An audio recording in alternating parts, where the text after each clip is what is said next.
Nearly a dozen Black and Latino police officers claim that the Prince George's County Police Department is fostering an environment of racial discrimination and retaliation.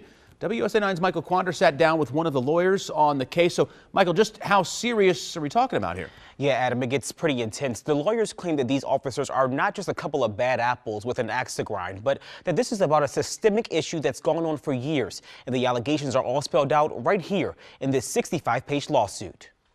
One of the biggest issues regarding the Prince George's County Police Department is discipline when it comes to white officers. Several Prince George's County police officers spoke out about what they called a culture of racist police practices, discrimination, and retaliation. When you say racist police practices, what are you talking about here?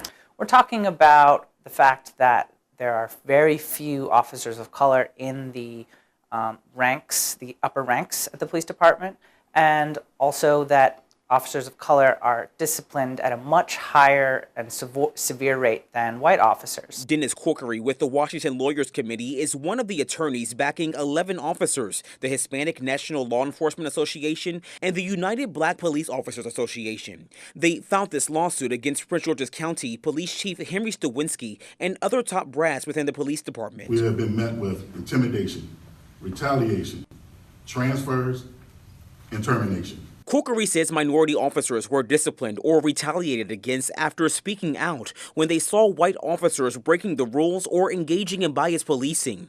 The lawsuit claims some white officers have spat out racial slurs, circulated offensive pictures depicting people of color, and abused their power against civilians, including using brutal force. And the complaint alleges that when officers speak out about the behavior, they're either transferred, demoted, or retaliated against in other ways. There are situations where officers have been asked to change things within internal affairs reports, and when they refuse to do so, they've been retaliated against. The officers also claim that Chief Stawinski and other top brass foster the behavior and haven't done anything to fix it. These are officers who were speaking up when they saw the community being abused, and instead of being rewarded for speaking out on behalf of those that they're serving, they were punished.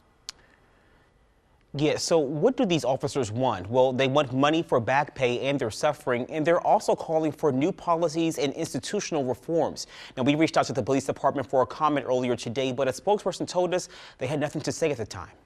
Leslie? All right, Michael, thank you.